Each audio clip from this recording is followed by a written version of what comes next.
Dinamika pasar global tak tercermin banyak di pergerakan pasar saham Indonesia pada minggu lalu. Senin ini setelah liburan panjang, diharapkan IHSG bisa bergerak lebih sumringah.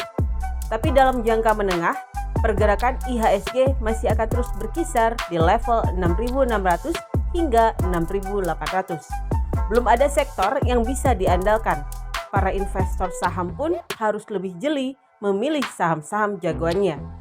Berikut analisis dan tips dari Hendra Martono, CEO dan founder arahhunter.com.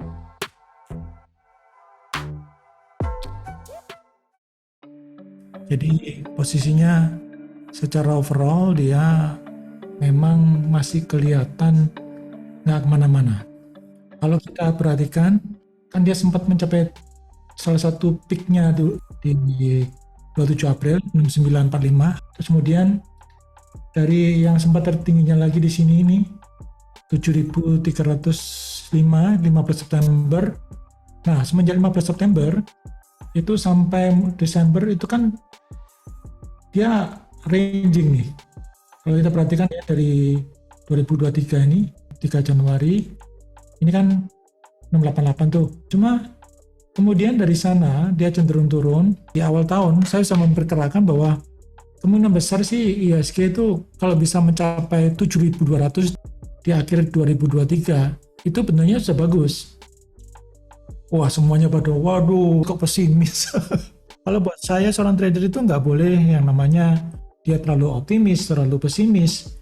Dan kalau buat seorang trader itu yang paling penting adalah bukan caranya bagaimana dia bisa mendapatkan untung sebanyak-banyaknya, itu betulnya nomor 2. Pertama-tama itu betulnya harus menjaga agar dia ketika arah itu berbalik, bagaimana dia bisa rugi sekecil-kecilnya, itu dulu. Bagaimana dia bisa masih bertahan. Misalnya Jesse Livermore. Siapa yang tidak tahu Jesse Livermore? Itu dari tahun berapa tuh? A Great Recession itu dia 10.000 jadi 1 juta. Nah, tapi ketika dia rugi sampai dia akhirnya bunuh diri, ya karena dia kurang mempersiapkan yang namanya resiko tersebut.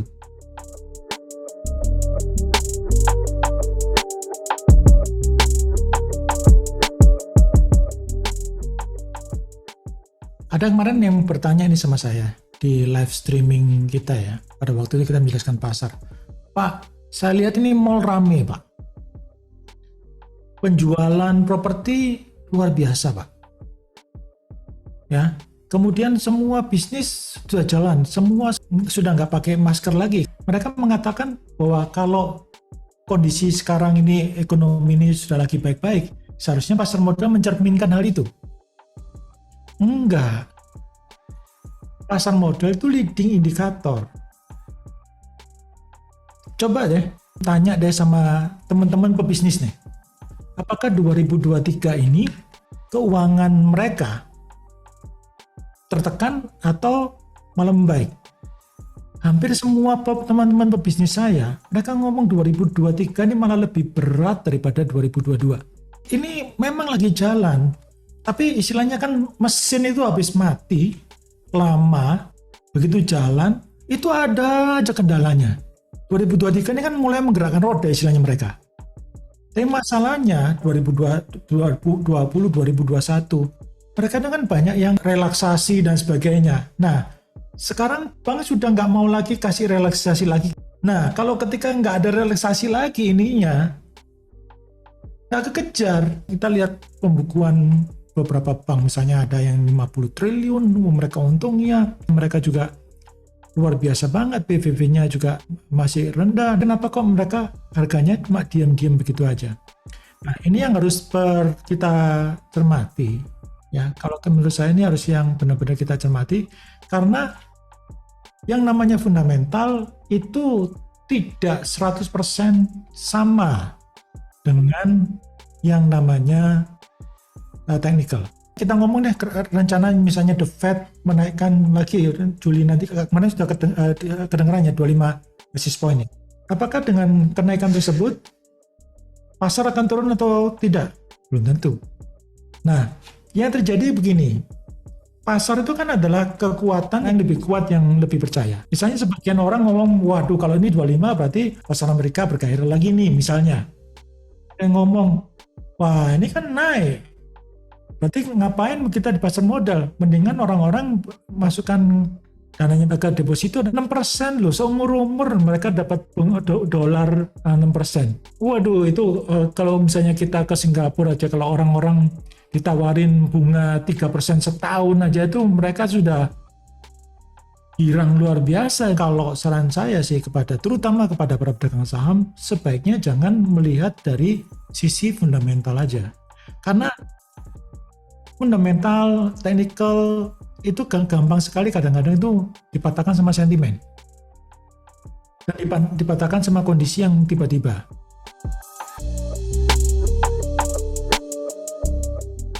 Kita sebenarnya begini, saya cari saham-saham yang mampu mengalahkan performanya IHSG, dan saham-saham tersebut itu yang sedang posisinya lagi naik. Misalnya harga saham itu sekarang 1.000 nih. Nah kita bandingkan secara persentase kan, selama 1 bulan ini IHSG misalnya naik 2%. Oke, dia ternyata lebih misalnya 4%. Artinya dia lebih perform kan? Ya, dia dapat nilai 1 nih. Kemudian, sekarang ini harganya 1.000. Misalnya kita patokan 20 hari. 20 hari yang lalu, harganya adalah 900. Berarti dia perform kan? 11% lebih ya. Misalnya Java ini, misalnya kita kasih contoh.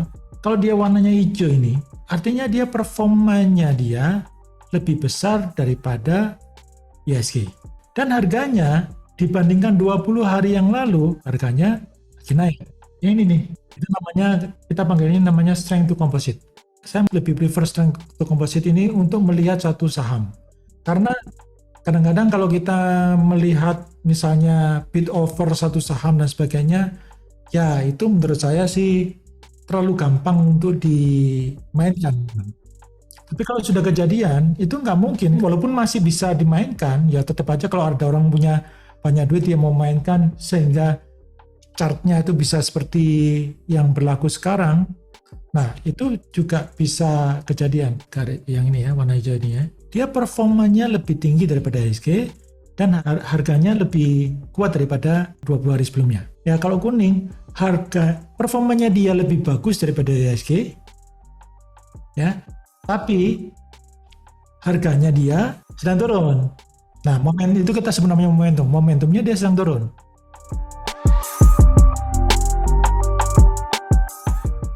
Nah, di sini saya tentu indeksnya itu saya pilih yang tadi. Jadi yang tadi yang saya jelaskan, dia leading. Artinya dia lebih perform terhadap IHSG dan kemudian dia momentumnya naik.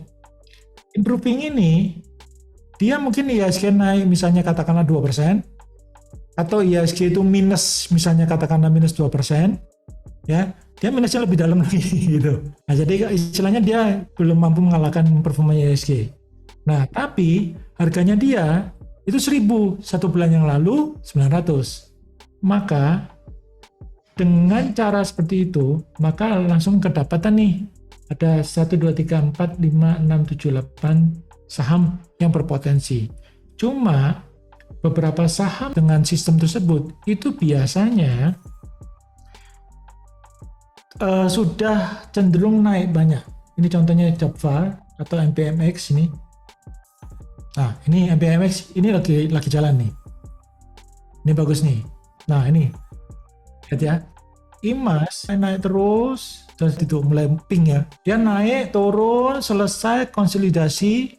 Nah, ini yang saya suka sama saham-saham yang seperti ini. Pilihan saya lebih prefer 2. Yang warnanya hijau. Ya, ketika seperti ini, dia ketika mulai menghijau pertama, itu saya suka. Dan kemudian dia ya mulai ngepink. Ini yang saya juga suka.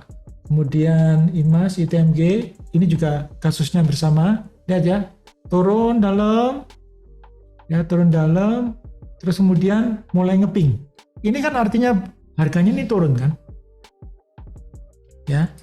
Tapi ini orang sudah mulai berani beli kanan loh ini. bahasa MACD-nya namanya ini adalah divergent positif. Harga turun, tapi strength to composite-nya mulai naik. Nah, kemudian NSNS ini sawit. Kalau ini karena masih baru saya nggak terlalu prefer. Ya, Ultra Jaya. Jadi Ultra Jaya ini sudah ketinggian, ya betulnya. Kita masuknya di sini nih betul pada saat itu. Kalau di sini kita sudah maintain yang namanya trailing stop. Trailing stop itu yang kita sebut namanya menjaga agar keuntungan nggak berubah jadi kerugian.